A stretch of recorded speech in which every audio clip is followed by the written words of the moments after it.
नमस्कार, आप देख रहे हैं झकास भारत और मैं आपके साथ प्रेमराज। अभी हम अपने स्टूडियो में बैठे हैं और जो नालंदा का क्या स्थिति है और पूरे हिंदुस्तान भर का क्या स्थिति है वो हम आज आपको दिखाने वाले हैं। तो हमारे साथ नालंदा से जुड़े हैं झकास भारत के रिपोर्टर जो तमाम आपको झकास भारत के जो जरिए खबर पहुंचाते रहते हैं। तो अभी जो हमारे बगल में आप देख रहे हैं विंडो में वो रविकांत है, जिनको आप अच्छे तरीके से जानते हो कि अब तक जो झकास भारत से सबसे ज्यादा खबर चलाए हैं वो रविकांत जी। रविकांत जी, आपका झकास भारत में स्वागत है। नमस्कार प्रेम जी। हाँ, तो अभी बताइए कि जो नालंदा का स्थिति है, कहें तो नालंदा जो प्रवासी मजदूर हैं वो बिहार करीब नालंदा की ओर काफी पलायन कर रहे थे। क्या क्वारंटाइन सेंटर की जो स्थिति है, कैसा स्थिति है? क्वारंटाइन सेंटर की स्थितियां ऐसी है कि जो मजदूर आने वाले की संख्या थी, सरकार ने अनुमान भी लगाया था और उस हिसाब से व्यवस्थाएं भी की थी। मगर कुछ जगहों पर ऐसा हुआ कि 45 व्यवस्थाएं थी, पंचायत स्तर पर भी इसकी व्यवस्थाएं की गई, प्रखंड स्तर पर तो मुख्यमंत्री जी कह ही चुके थे।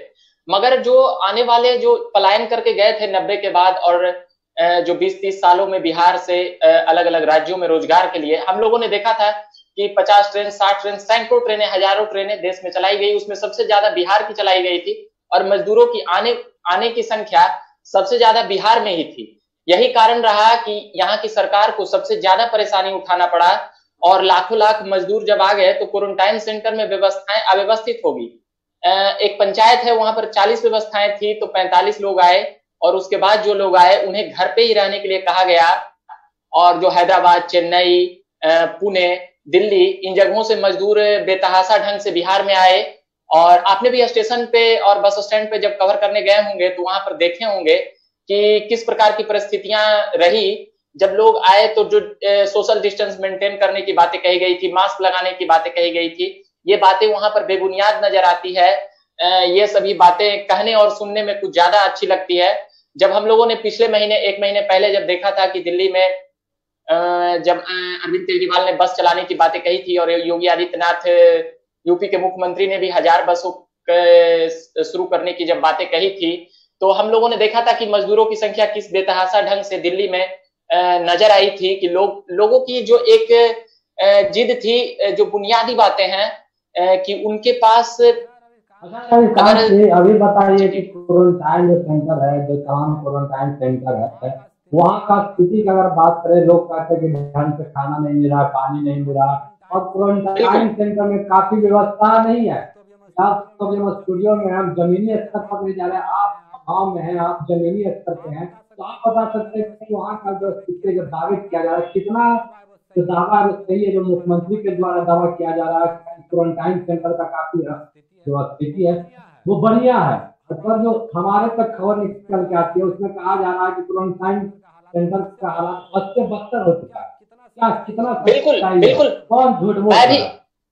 नहीं मैं भी कह चुका हूं, कि वो बद से बदतर है, मगर अब खुलेआम दिन भर कहते रहना वो ज्यादा उचित नहीं है। मगर हाँ, जहां गलत होगी, क्वारंटाइन सेंटर में 3 भोजन देने की बातें हैं, कपड़ा चेंज करने की बातें हैं, डॉक्टरों की पूरी व्यवस्था नहीं है।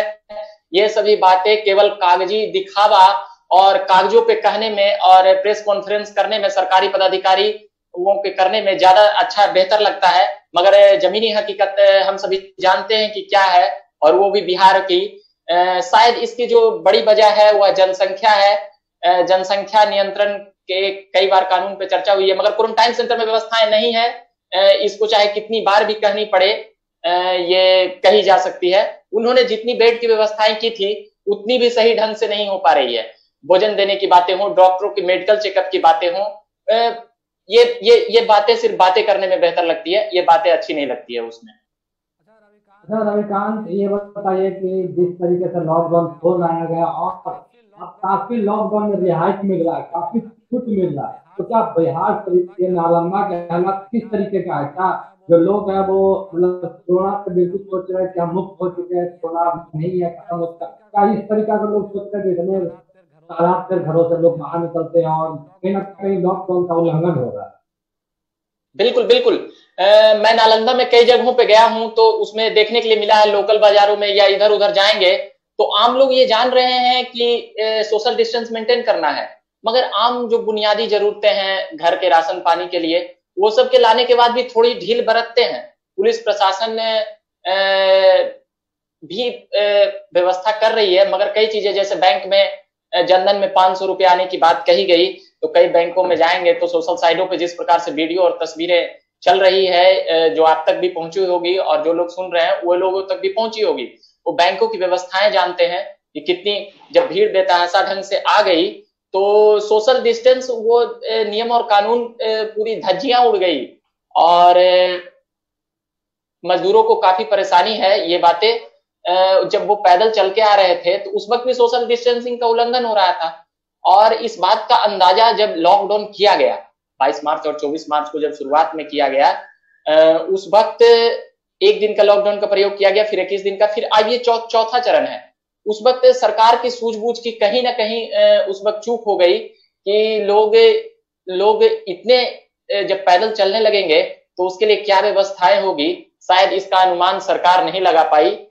यही कारण रहा कि सरकार की विफलताएं सड़क से लेकर तमाम जगहों पर ज्यादा दिखती है। क्वारंटाइन सेंटर की लोगों को खुलेआम जाने नहीं दिया जा रहा है, कह दिया जा रहा है कि वहां पर जाने से ये हो जाएगा, वहां पर सोशल डिस्टेंस मेंटेन करना है, मतलब कि मीडिया को भी पूर्ण रूप से जाने नहीं दिया जा रहा है। वो छिटपुट करके जो वीडियो आ जा रहे हैं, जो चलाया जा रहा है, वो उस प्रकार से वहां पर जाने की अनुमति नहीं है, खुलेआम जाने की अनुमति बिल्कुल नहीं है।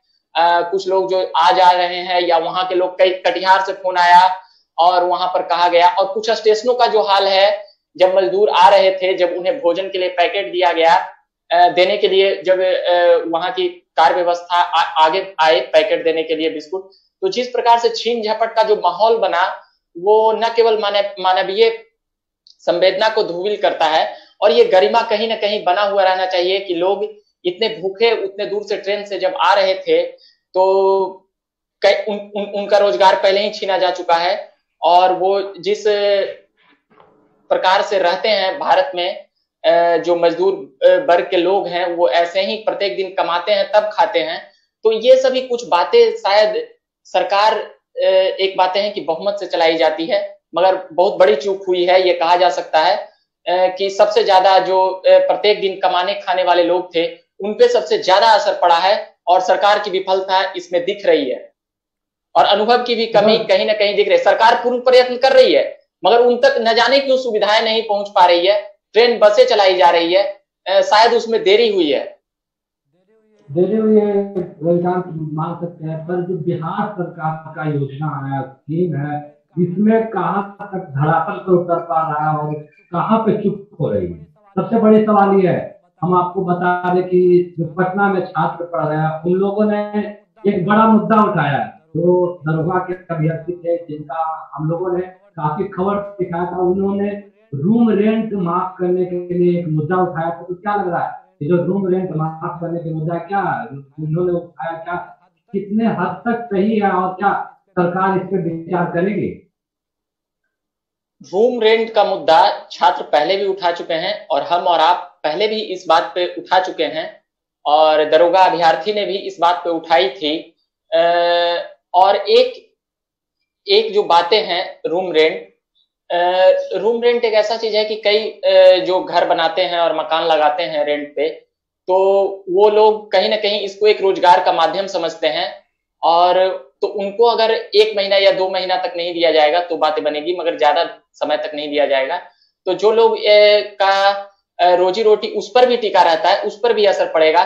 तो कहीं ना कहीं शहरों में रहने वाले जो छात्र हैं वो काफी परेशान हैं। प्रत्येक दिन ऐसे ही घर पे किसी भी तरह से उनको पैसा पहुंचता था महीना चलाने का। तो रूम रेंट एक काफी अहम समस्या है। सरकार को इस पे चाहिए कि छात्रों को कुछ रियायत दिया जाए, और जो आम लोग रह रहे हैं, जो सामान्य घर फैमिली के लोग रूम रेंट पे रह रहे हैं, मकान मालिकों को भी ये चाहिए कि 1 महीना 2 महीना कुछ किराया कम किया जाए, या कुछ अभी उनसे न मांगा जाए। कई मकान मालिकों ने ये सूझबूझ दिखाई है, मगर कई मकान मालिकों का यह भी आ रहा है कि वो दबाव बना रहे हैं। मगर मानवीय संवेदना बनी रहे और दोनों तरफ से गरिमा पूर्ण माहौल रहे, यह भी एक जरूरी है कि मानवता सबसे ऊपर है, मानवता धर्म अभी सभी को निभाना चाहिए, ये सूझबूझ दिखाना चाहिए। सरकार के कहने या न कहने से ये बातें शायद समझ में ना आए, मगर जो छात्रों की बातें हैं कि छात्रों को, जो पढ़ने वाले छात्र हैं, जो लॉज हैं, जो हॉस्टल हैं, जो गांव में चले गए हैं, जो वापस जाने के लिए किसी भी प्रकार से साइकिल से कुछ लोगों की जाने की खबर आई थी, कई लोगों का फोन आते रहता है। और रूम रेंट एक सबसे बड़ा मुद्दा है ये छात्रों का। छात्र अगर इस तरीके से उठाएं तो सरकार के ऊपर दबाव बनाया जा सकता है रूम रेंट को लेकर। नहीं, मानते हैं कि सरकार के ऊपर दबाव बन सकता है, पर आपको मालूम होगा जो दरोगा अध्यक्ष थे उन्होंने कई बार उन्होंने ऐसा मुद्दा उठाया, ऐसा माहौल क्रिएट करवा दिया, फिर उनका मांग नहीं सुना जा रहा। तो क्या इस बार जो रूम रेंट का मांग उठा रहे, क्या ये सुना जाएगा? उन्होंने आज से कई बार पटना के सड़कों पर लाठी चला, पानी का बौछार किया गया, आंसू गैस के गोले दागे गए, कई लोग जो छात्रों के साथ जो व्यवहार किया गया वो दर्दनाक था, फिर भी छात्रों का मांग नहीं सुना गया। तो केवल घर से बैठ के लोग छात्र कर रहे थे हमारा रूम रेंट माफ करा। क्या इतने जो छोटे स्तर पर लोग छात्रों प्रदर्शन कर, क्या ये सुना जाएगा आपको लगता है? देखिए, पहली बात कि रूम रेंट सरकार नहीं लगाती है, न सरकार लेती है न सरकार देती है, तो कहीं ना कहीं यह एक निजी मामला है मकान मालिक के जरिए। अब इसमें अनियमितता की बातें भी आ सकती है जब सरकार रियायत देने की बात करेगी तो। दूसरी बात कि इसमें जैसे कि सरकार अगर यह कहे कि रूम रेंट मकान मालिक नहीं लेगी, तो जो मकान मालिक हैं वह यह भी कह सकते हैं कि हम सरकार की बातें क्यों माने, हम अपना घर बनाए हैं, और इस प्रकार की बातें, तो बातें और बढ़ेगी और सरकार इसमें समय ज्यादा उलझेगा और छात्रों को परेशानी का सामना अभी फिलहाल करना पड़ सकता है। हाँ, सरकार ये कर सकती है कि जो लॉज में रह रहे हैं, जो सरकारी हॉस्टल में रह रहे हैं, या जो लॉज में रह रहे हैं, जो मेस में भोजन पानी कर रहे हैं, या उन लोगों को रियायत के लिए सरकार कुछ मुहैया कराए, अपने तरफ से कुछ रकम या भोजन पानी की व्यवस्था करे। उसी में एक राशन कार्ड की जो बातें आई है, जो सारे देश में राशन कार्ड एक किया जाएगा, यह एक अच्छी पहल है, मगर देखते हैं यह कब तक हो पाता है। सरकार इसमें रूम रेंट की बात पे पल्ला झाड़ लेगी, हाँ मानवता और इंसानियत के नाते वो ऐसी बातें करेगी, मगर रूम रेंट या एक सरकार से नहीं सोल्व हो पाएगा, जैसा हमें लगता है। अच्छा, तो छात्रों का मुद्दा है, काम तो कहीं ना कहीं हम लोग जो एक खबर लगातार खबर कर रहे हैं, दरोगा बहाली, छात्र सीबीआई जांच की मांग कर रहे हैं, और उन लोगों छात्र हैं जो लगातार सोशल मीडिया और सोशल साइट हो जिसपे हैशटैग सीबीआई का एक मुद्दा उठा कर रखा। तो क्या लग रहा है, जो छात्र अभी भी जो लगे हुए हैं लॉकडाउन में भी सोशल साइट के जरिए प्रदर्शन कर रहे हैं, क्या लग रहा है इससे सरकार क्या नीति बनाएगी? क्या सीबीआई जांच की मांग है वो हो पाएगा? आप गाँव में आपके बगल में कुछ छात्र होंगे, क्या कहना उन लोग? देखिए,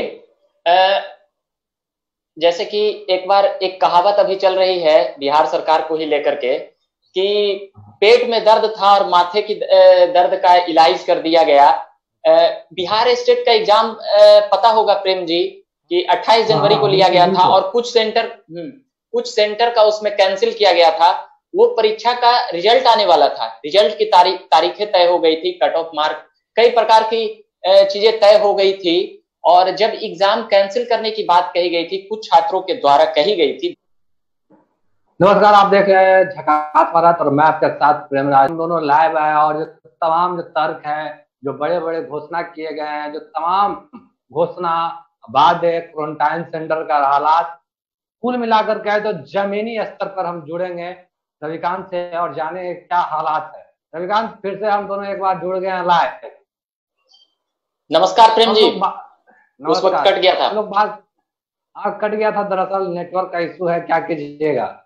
बोल रहे थे कि जो हम लोग जिस तरीके से क्वारंटाइन सेंटर का जायजा ले रहे थे, क्वारंटाइन सेंटर पर बात कर रहे थे, क्या हालात है वहां का? जी, हालात तो तारीफ करने के लायक नहीं है, और जितनी व्यवस्थाएं होनी चाहिए थी और जितनी बातें कही गई उतनी नहीं हो पाई। और जो घूमने और चलने के बाद जो पता चलता है कि जो पैदल चल रहे मजदूर हैं, उनके लिए कई सरकारों ने, राज्य सरकार हो या केंद्र सरकार हो, व्यवस्थाएं करने का प्रयास किया, मगर ये सभी शर्मिंदगी की स्थिति दिखलाती है और बतलाती है कि नेता वोट मांगने के वक्त कुछ इस तरह से आते हैं, मगर राहत कार्य पहुंचाने के वक्त लापता हो जाते हैं। एक कल ही बिहार के विधायक का जो बयान आया रोजगार के मुद्दे पर, वो न केवल इस राज्य को शर्मिंदगी की ओर ढकेलता है, वो इस देश की जो राजनीतिक व्यवस्था है उस पर भी एक प्रश्न चिन्ह खड़ा करता है और देश में भी एक सवालिया निशान तय करता है कि क्या सांसद और विधायकों का इस तरह से तर्क देना सही है क्या? क्या बेरोजगारों का इस प्रकार से मजाक बनाना सही है क्या?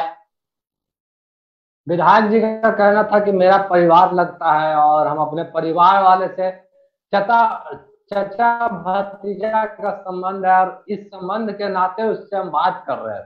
क्या लगता है, ये बात हो रहा था या फिर विधायक जी अपना तर्क देकर बचने की कोशिश कर रहे हैं?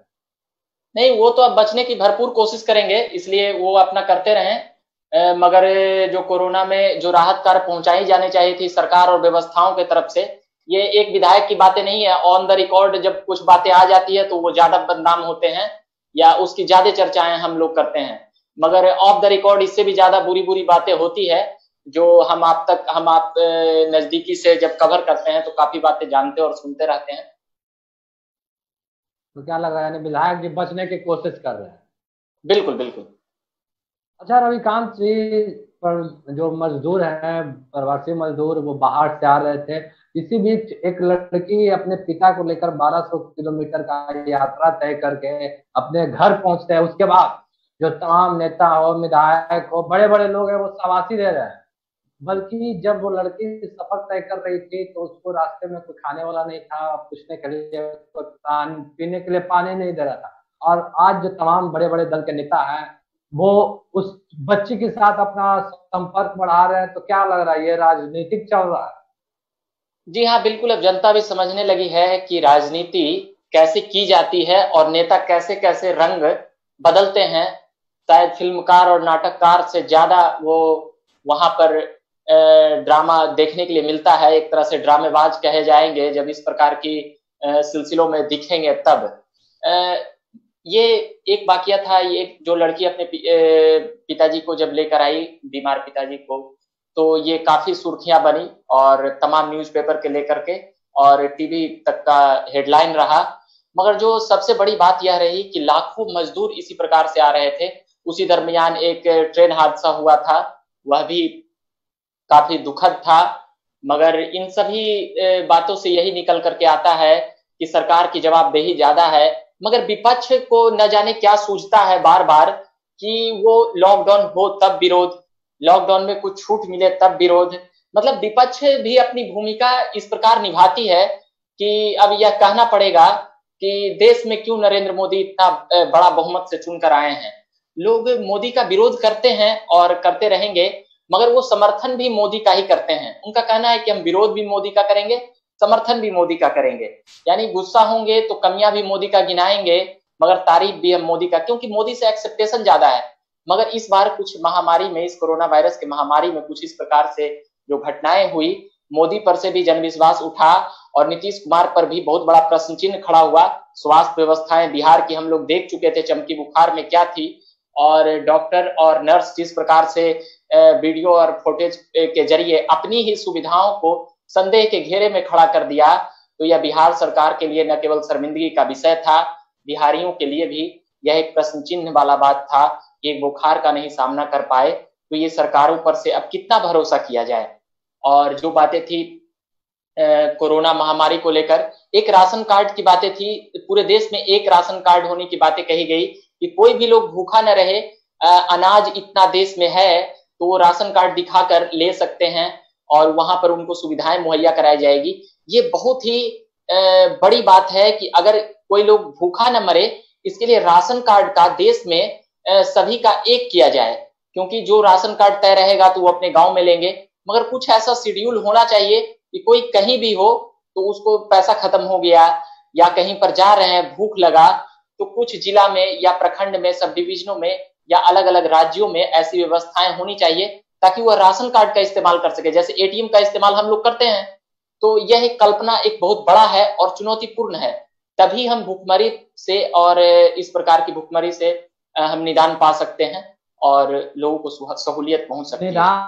निदान पाना जो मुश्किलों का रास्ता नहीं है रविकांत जी। आज हमको पता चला, आपको पता चला, सरकार को पता चला कि बिहार के कितने मजदूर, कितने लाख मजदूर दूसरे राज्य में जाकर काम कर रहे हैं। अगर मान लीजिए जब से हमारा देश आजाद हुआ, बिहार राज्य का गठन हुआ, अब तक अगर ये मजदूर बिहार में काम करते रहते, कार्य करते रहते, तो आज हम लोग का बिहार कहाँ होता? क्या ये नेता है जो तमाम जो दल के नेता हो, वो अभी सत्ता में हो या विपक्ष में हो, सारे लोग नेतागिरी कर रहे हैं, राजनीति कर रहे हैं, पर बिहार को आगे बढ़ाने के लिए कोई नहीं बोल रहा। अगर अभी की बात करें तो अभी के जो नेता है वो बात करते हैं 15 साल में क्या किया उन्होंने, पर हम ये देखना चाहते हैं क्या जो बिहार का सड़क हो गया, बॉल बत्ती हो गया, लाइन हो गया, क्या इसी को हम विकास बोलेंगे? क्या बिहार में है एक भी कल कारखाना? कहाँ जाएंगे मजदूर? आके क्यों मजदूर बाहर जा रहे हैं? अगर अपना मजदूर अभी भी जो लोग आए हैं, जो सरकार के दावे किए जा रहे हैं कि हम उनको यही काम, क्या लगता है कि अभी दिखाने के लिए नीतीश सरकार यह बोल रही है या फिर सचमुच का काम मिलेगा? अगर बिहार में विगत 15 वर्षों में या 30 वर्षों में या आजादी के बाद अगर इतना काम हुआ रहता तो इस प्रकार से मजदूर यूं ही नहीं अपना घर बार सब छोड़ करके गए होते, और आज जीने और मरने के लिए जिस प्रकार से जिद और जुनून से सोशल डिस्टेंसिंग की बात होती है और एक एक ट्रक में 200-200 300-300 लोग आते हैं, और एक घटना एक इतना दुखद था कि उसका बीच जो जब ट्रक चल रहा था तो उसका हालत वहां पर खराब हो गया और ट्रक ड्राइवर ने रोकने से मना कर दिया और उसका देहांत वहीं पर हो जाता है। और ऐसी कई बाकियां हैं। एक महिला गर्भवती थी और उसके लिए कोई उपचार का व्यवस्था नहीं था, बगल में एक बच्चा था, वो बड़ी आशा भरी नजरों से देख रहा था और यह कह रहा था कि गाड़ी आएगा माँ, गाड़ी आएगा। ये इन सभी बाकियां है और ये बातें हैं। और जो लड़की 1200 किलोमीटर दूर से अपने पिताजी को लाने में कामयाब रही, वो सचमुच बधाई के पात्र हैं। मगर ये गौरवान्वित होने का विषय कुछ क्षण के लिए हो सकता है, मगर ये सारी व्यवस्थाओं के ऊपर, हम सभी के ऊपर भी एक बहुत बड़ा प्रश्न चिन्ह है कि आखिर ऐसी स्थितियां कैसे बन गई। सरकारी महकमा यह जानती है कि वह अपनी सुख सुविधा के लिए तमाम प्रकार के लाभ लपेटे और व्यवस्थाएं अपनी सुख सुविधा के लिए ज्यादा बनाती है और जनता प्रशासन के लिए सुख सुविधाएं कम होती है। इतने सारे जो सुरक्षा व्यवस्था में खड़े किए जाते हैं, क्या जनता का हक नहीं है कि उनके लिए भी सुरक्षा व्यवस्थाएं खड़ा किया जाए? सांसद, विधायक और मंत्री के लिए जब वह चलते हैं, आते जाते हैं, तो इतनी प्रकार की लोगों के लिए ही वो चुनकर जब जाते हैं, लोगों की समस्याओं के निदान के लिए, तो वो न जाने क्यों भूल जाते हैं। और हम सभी उनकी बड़बोलापन अभी सुनते रहते हैं और अभी चुनाव आने वाला है, वो फिर जनता भूल जाएगी और नोट के बदले वोट और जातीय समीकरण साध करके फिर से सरकारें बनाई जाएगी। वैसे बिहार का जो राजनीतिकरण है वो 30 सालों से ज्यादा दिखता है लालू और नीतीश का। और नीतीश का चुन के आने का जो बात है, नीतीश कुमार ने फेलवर रहे हैं फैक्ट्री के मामले में। शिक्षा व्यवस्था प्रयास किया है, पहले से बेहतर किया है, इसमें नो डाउट तारीफ हो सकती है कि पहले से बेहतर व्यवस्थाएं हुई है। बेहतर व्यवस्था करना उपाय नहीं है, सॉल्यूशन चाहिए ना। व्यवस्था आप ला कीजिए, फिर भी जो आज हमारे मजदूर भाई हैं जो इतने बड़े तादाद से बाहर से आज बिहार लौट रहे हैं, अगर ये व्यवस्था आप 10 साल पहले कर देते तो आज ये दिन देखना नहीं पड़ता। लोग अपने घरों में रहते हैं, लोग ना कि क्वारंटाइन सेंटर में रहना पड़ता। एक खबर आ रही थी हमारे पास कि एक बच्चा छत पर से गिर गया, क्वारंटाइन सेंटर में लोगों को रख रहे हैं आप, वहां का सीढ़ी सही से मरम्मत नहीं है, तमाम जैसे तैसे लोगों को रखा जा रहा है और बच्चे गिर जा रहे हैं। गिर जाने के बाद बच्चा को सर फट गया, बच्चा की मृत्यु हो गई। तो ये दिल दहलाने वाली खबर है रविकांत। अगर व्यवस्था ही करना था तो बेहतर कीजिए ना। आप क्वारंटाइन सेंटर में लोगों को रख रहे हैं तो उस तरीके से व्यवस्था कीजिए कि लोग अगर रात में भी चले तो उसको लाठी की जरूरत ना पड़े, लाइट हो प्रॉपर। यहाँ तक कि जो स्कूल में रखे जा रहे हैं बच्चों को, उसको बेंच पर सुलाया जा रहा है। क्या ये सॉल्यूशन है? इसी तरीके से चलेगा देश? जब अभाव का इतना चीज है, ये बातें सही है, मगर बीडीओ पर भी ये जिम्मेदारी बनती है। केवल जो सरकार में मुखिया हैं उन पर आरोप लगा देने से नहीं होगा।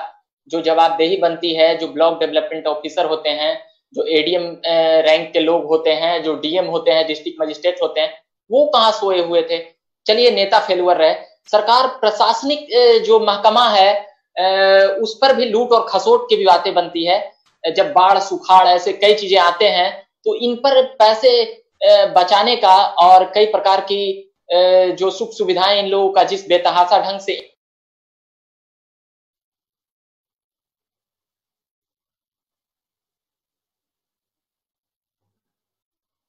रविकांत, लगता है आपका माइक बंद हो गया, आवाज नहीं आ पा रही है हमारे तक। रविकांत, अगर आप सुन पा रहे हैं तो आपका आवाज नहीं मिल पा रहा है हमारे तक, आपका माइक बंद हो गया है क्या? इसका इसका इसका यही बड़ा कारण है। फिर से आपका माइक बंद हो गया रविकांत। बेहतर ढंग से नहीं ना, तो जो तमाम दावे हैं, इतने बड़े बड़े पैकेज का घोषणा के मामला आता है कि एक जगह कहीं पे क्वारंटाइन में वो जो डांस हो रहा था, यह बहुत ही अजीब स्थिति है कि ये सरकार और प्रशासन के पकड़ से ज्यादा है। लोग वहां से घर जाने के लिए लोग यह जागरूक हैं कि कोरोना से हमारी जाने जा सकती है, मगर लोगों की भी ढिलाई है। वो घर भागने का प्रयास करते हैं और कई लोग नहीं रविकांत, अगर सुविधा हो, सारा कुछ प्रॉपर मायने में हो, तो लोग घर नहीं भागेंगे। लोगों को क्वारंटाइन में रख दिया जा रहा है, खाना नहीं दिया जा रहा है, तो क्या लोग भूखे मरेंगे? वो घर ही की ओर भागेंगे। सरकार फेलवर है। सरकार क्वारंटाइन में रख रही है, पर ना उनको खाना दिया जा रहा, ना पानी दिया जा रहा। और जब नीतीश कुमार जी हैं बिहार के मुख्यमंत्री, जब उन्होंने वीडियो कॉन्फ्रेंसिंग करते हैं तो उनका कहना होता है कि आप बिहार में रहिए, बिहार के लिए आप काम कीजिए, अब आपको यही रोजगार मिलेगा। पर हर जो दरअसल है, जब आप 2 वक्त के खाना नहीं खिला पा रहे, तो क्या लगता है आप रोजगार दे पाइएगा? नीतीश कुमार को युवा समझ चुके हैं। जिस प्रकार से एग्जाम में धांधली का जब आरोप लगा था, हम लोगों ने युवाओं के आक्रोश को समझा था और युवा नीतीश कुमार को पलटने की बात कर रही थी, मगर उनके सामने ऑप्शन नहीं था और अभी भी ऑप्शन कमजोर है नीतीश कुमार के सामने। यही कारण है कि नीतीश कुमार तोड़ जोड़ करके सरकार बनाने में माहिर है और इसका कहीं ना कहीं जब सरकार, कोई भी सरकार है, 10 साल 15 साल के लिए अस्थायी कर दिया जाएगा तो उसमें खामियां आएगी और वही खामियां इस कोरोना के महामारी में नजर आ रही है कि वो सुविधाएं नहीं मुहैया करा रहे हैं। आम जो हॉस्पिटल हैं वहां पर भी जाकर व्यवस्थाएं देखी जा सकती है कि कैसी है। वो सुख सुविधा ये कोरोना में बिल्कुल नहीं मिल पा रही है। एक जगहों पर तो भोजन ही नहीं मिल रहा है, ऐसे ही लोग घूम रहे हैं। एक जगहों पे जो बच्चा गिरने की बात है, ये सही है, ऐसी घटनाएं आ रही है। बीडीओ साहब और डीएम साहब भी जिम्मेदारी नहीं ले रहे हैं और जो कोरोना के हेड बनाए गए हैं, जो कोरोना के उपचार के लिए लोग बनाए गए हैं, सभी लोग सवालों का जवाब देने से बच रहे हैं। उन्हें भी नहीं समझ में आ रहा है कि हमें क्या करना है, उन्हें क्या करना है, इन्हें क्या करना है। इन सभी को समय पे वेतन मिल जाए, सुख सुविधा मिल जाए, लाग लश्कर मिल जाए, बहुत सारे चीजों जब इन्हें नौकरी लग जाती है, मिल जाती है, तो ये आम धारणाओं को कई बातें समझ नहीं पाते हैं। लोगों को अपनी सुख सुविधाएं प्राथमिकता दिखती है और आगे क्या कहा जाए। कई जो डॉक्टर हैं उनको किट की भी उपलब्धता नहीं कराई गई है, मगर फिर भी कई लोग लगे हैं उसमें, जो सुरक्षा बल के सिपाही हैं। कहीं ना कहीं जो जो व्यवस्था उसके ऊपर राजनीति है, राजनीतिक कार हैं, जो बड़े बड़े सत्ताधारी लोग हैं। आपने एक खबर सुना होगा और शायद आप जानते होंगे, जो बिहार के जो हेल्थ डिपार्टमेंट के सेक्रेटरी थे संजय कुमार, बदल गए ऐन मौका पर तबादला कर दिया गया। क्या ये कितना उचित लग रहा है? क्या जो सरकार कर रही है, सरकार कर रहा भैया, क्या जनता को पता नहीं है कि सरकार आखिर ऐसा क्यों किया? आखिर क्यों सरकार ऐसा, जब ऐन मौका पे सैनिक लड़ता रहे उसको आपको बोल दिया जाए कि उसको क्रिकेटर को हम लड़वाएंगे, तो क्या कभी हम जंग जीत पाएंगे? बिल्कुल, कभी कभी होता है कि कुछ लोगों का ताल बन पाता है, तो वो स्वास्थ्य सचिव थे बिहार सरकार के, तो उसमें उन्हें बदल दिया गया। ये ऐन मौके पर इस प्रकार से करना ये बिल्कुल ही तर्कसंगत नहीं है। तो यही ना देखा जा रहा है कि बिहार में कोरोना का और ना ही कोई उनका कमियां बताया गया, या ना ही कोई उनको कोई कुछ ऐसा चीज बताया गया कि इनमें ठोस ये कुछ बातें बताई जाती या कही जाती कि ये नहीं कर पा रहे हैं या कर पा रहे हैं, तो बातें समझ में आती, पर इसमें नहीं समझ में आई। केंद्र के सरकार है, इतने बड़े बड़े पैकेज का घोषणा कर रहा है, क्या लग रहा है कितना धरातल पर उतरेगा? हमें तो नहीं लग रहा है कि जिस तरीके से घोषणा की जा रही है उस तरीके से धरातल पर उतार पाएंगे इस पैकेज को लोग। बिल्कुल, केंद्र सरकार की योजनाएं इस प्रकार से लगती है भाग भंगिमा से बनी हुई 20 लाख करोड़, और वित्त मंत्री को प्रत्येक दिन उधर 5-6 दिन आकर के, और निर्मला सीतारमण जी को 5 दिन आकर के उन्हें सारे कहाँ खर्च होंगे, छोटे कंपनियां, बड़े कंपनियां, लोन सेक्टर, कृषि और खाद्यान्न से लेकर के सभी चीजों पर बड़ी बेहतर ढंग से बताई। 20 लाख करोड़, अगर इसे हम 10 लाख करोड़ अगर कह दें तो ये बेहतर रहता। जो लोन में दे रहे हैं वह भी क्या जोड़िएगा, यह भी एक बातें हैं। 8 लाख करोड़ उतना ही नहीं, जो पैसा खर्च हो गया रविकांत, जो पैसा हाँ खर्च हो गया उसको भी उस राहत में जोड़ा गया। 1,70,000 करोड़ 75,000 करोड़ का पिछली बार बातें कर चुके थे ये राहत कार्य देने के लिए, उसको भी आप 20 लाख करोड़ में जोड़ दिए। चलिए वो भी सही है, मगर इन सभी बातों के बाद भी अगर धरातल पे उतर जाए तो सरकार का काम दिखेगा, मगर सरकार बातों में ज्यादा काम करने में दिखती है, काम में कम काम करने में दिखती है। वरना इस तरह से परेशानी नहीं हो इतनी मार्मिक वाली।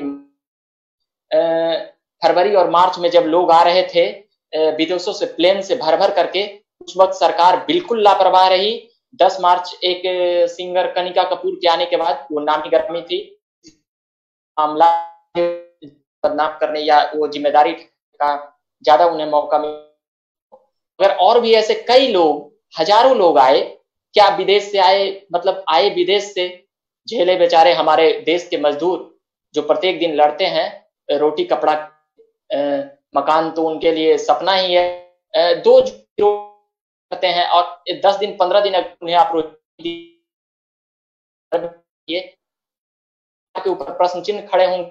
और राशन कार्ड का जब गांव में होगा तो वो शहर में, मुंबई में और पुणे में, हैदराबाद, चेन्नई और दिल्ली में किस प्रकार से रह लेंगे। और अगर आप लॉकडाउन कर रहे हैं तो क्या जिम्मेदारी नहीं बनती है कि उनके पास सही ढंग से लोकल में जाकर के उनके पास मुहैया कराएं। जो लोग मुहैया कराने वाले थे वो खुद ही अनियमितता में आ जाते सरकार है, जो दिल्ली के सीएम है अरविंद केजरीवाल लगातार प्रेस कॉन्फ्रेंस करते हैं, क्या स्थिति है जो लोगों को बताते हैं। पर बिहार के मुख्यमंत्री न तो कोई प्रेस कॉन्फ्रेंस में, तो महीना में बिहार के मुख्यमंत्री, हालांकि उनको जो विपक्ष के नेता लगातार बोलते हैं कि मुख्यमंत्री जी अपने आवास से बाहर निकल लिए, तो आखिर जो मुख्यमंत्री जी है वो आवास से बाहर नहीं निकलते हैं, क्या चीज का डर? जब चुनाव और सभा को संबोधित करते हैं। ये नीतीश कुमार जी का राजनीतिक स्टंट रहा है कि वो जब भी वो सरकार चलाते हैं तो वो ज्यादा किसी की उतनी परवाह नहीं करते हैं कि कौन क्या कह रहा है, नहीं कह रहा है, हम आप क्या कह रहे हैं उसकी वो ज्यादा परवाह नहीं करते हैं। उनका एक जो सरकार चलाने का अंदाज है, जो होगा जो देखा जाएगा, हम ये करेंगे। मगर इस तरह से तो आप राज्य नहीं चला सकते हैं। आप 122 सीटों का बहुमत का जुगाड़ कर सकते हैं, राती रात सत्ता पलट सकते हैं नीतीश कुमार जी, मगर कोरोना महामारी में वह फेलवर रहे। और आबादी अगर इस बेतहाशा ढंग से थी, और वो रोजगार की बातें, जिस रोजगार की वो बातें कर रहे हैं, 15 साल में कितनी फैक्ट्रियां लगी और कितनी रोजगार लगी, इसकी डाटा उन्हें प्रत्येक दिन आकर देनी चाहिए थी। मगर वो जोड़ा देते हैं कि पिछले 15 साल में नहीं हुआ था बबुआ, इस 15 साल में हमने ये कर दिया। यही सरकार का कहना कि पिछले 15 साल में क्या हुआ। अगर पिछला ही 15 साल देखना रहता तो आपको 15 साल क्यों दिए?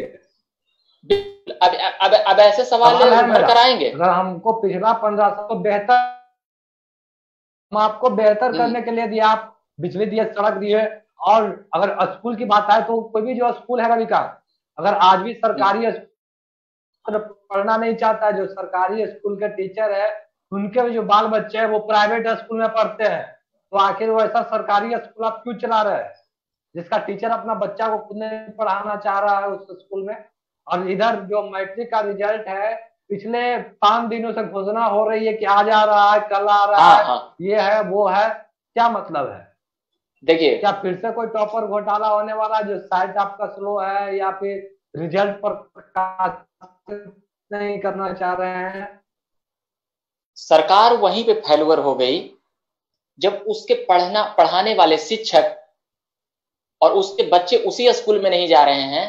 यानी कि वो शिक्षक कैसा होगा जो खुद अपना बेटा को ही अपने स्कूल में नहीं भेज रहा है कि नहीं जाओ, यहाँ पर पढ़ाई लिखाई खराब होगी, और वो प्राइवेट स्कूलों में भेज रहे हैं, तो स्कूल बंद कर दीजिए ना। ये धूर्त बनाने की प्रक्रियाएं आखिर कब तक चलेगा? लोगों के स्टूडेंट अकाउंट में ट्रांसफर कर दीजिए, प्राइवेटों का ही बढ़ावा कर दीजिए। तो ये सभी घाल में ऐसे कई मुद्दे हैं जिस पर बोला जा सकता है, मगर ये कोरोना है। मगर सरकारी व्यवस्थाएं नीतीश जी से नहीं संभल पाई। शिक्षा के मामले पे वह फेलवर रहे। हाँ, 10th और 12th देने वाले एग्जाम की संख्याएं बढ़ी है, पिछली सरकार से बेहतर थी, इस पर कोई दो राय नहीं है। मगर यही कह कह करके आप 15 साल सरकार चला लिए और फैक्ट्रियां कितनी लगी, ये आम फैक्ट्रियां अगर लगी, कुछ भी अगर रोजगार का साधन ही होता। भारत एक ग्राम प्रधान देश है और बिहार भी उसी में से है। 75% आबादी हमारी गांव में बसती है, तो आप वहां पर कृषि को लेकर ही कुछ ऐसा चीज कर देते। सड़कें और बिजली बनी है, केंद्र सरकार का भी उसमें योगदान रहता है, समय के साथ सारे जगहों पर बना है, आपने भी यह काम किया है।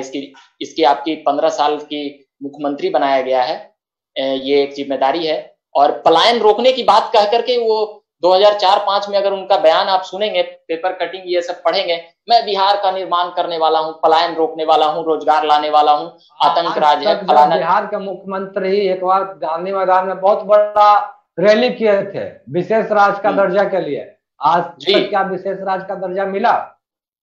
देखिए, जब विशेष राज्य का दर्जा, जब वो खुद बीजेपी सरकार में आ गई और उन्हीं के साथ राती रात सत्ता में पलट दिए और सुशील मोदी उप मुख्यमंत्री बन गए 2017 के जुलाई में, जिनको जनता ने विपक्ष में रहने के लिए कहा था, वो राती रात सत्ता में आ गए।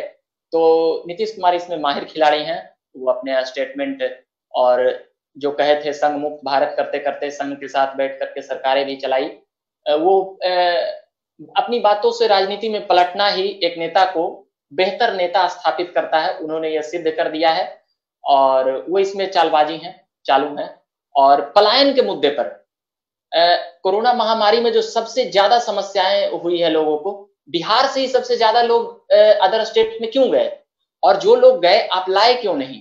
और इन 15 सालों में, ठीक है लालू राज में लोग गए तो आपकी जिम्मेदारी थी कि आप रोकते, उसमें नाकाम रहे हैं। और गरीबी और बेतहाशा ढंग से बढ़ी है, बेरोजगारी बढ़ी है, और इस पलायन को रोकने के लिए सरकार ने कोई काम नहीं किया। अगर 15 साल राज के रविकांत नीतीश कुमार जी, अगर 15 साल में इन्होंने कोई कल कारखाना फैक्ट्री लगा देता, नहीं बात 4 साल बाद 5 साल बाद अपने घर पे आता, अगर उसको लगता कि नहीं अब बिहार काम करने लायक हो गया, बिहार में विकास हो गया, बिहार में हम रह के अपने परिवार को चला सकते हैं, तो वो जब वापस आता तो लौट कर दोबारा अपने तो कहाँ काम करता था वहां पर नहीं आ जाता। जो इतनी दूर है, सभी लोग कहीं ना कहीं कुछ आज कुछ कल करके बिहार वापस जरूर आया होगा 1-2 साल अंदर में, पर जब काम नहीं मिला तो फिर से वो लोग बाहर गए। और आज कोरोना संकट में हमें देखने के लिए मिला कि कितने बिहार का जो फिगर है, कितने लाख मजदूर बिहारी हैं जो बाहर काम कर रहे हैं, और बिहार में है तो केवल लाइन और बिजली और सड़क का विकास। बिल्कुल, अगर पलायन रोका गया होता अगर 15 सालों में, तो कोरोना के महामारी में इस प्रकार से इतनी परेशानियां नहीं होती। मगर इस मामले पर अब क्या कहा जाए? मैं कह चुका हूं कि नीतीश कुमार पलायन रोकने में नाकाम रहे। कल कारखाने जुड़ाने के लिए जुड़ा देते हैं, यहाँ इतने कारखाने, चीनी मिल खुले, रेल कारखाने खुले, यहाँ पर इतने, क्या लगता है रविकांत जी का कनेक्शन टूट गई है। और रविकांत, हाँ जी प्रेम जी, आपका नेटवर्क आपका नेटवर्क लगता है काफी वीक है और बार बार कनेक्शन लॉस हो जा रहा है। ठीक है, अभी के लिए धन्यवाद। तो ये रविकांत थे जो तमाम जानकारियां दे रहे थे और सरकार का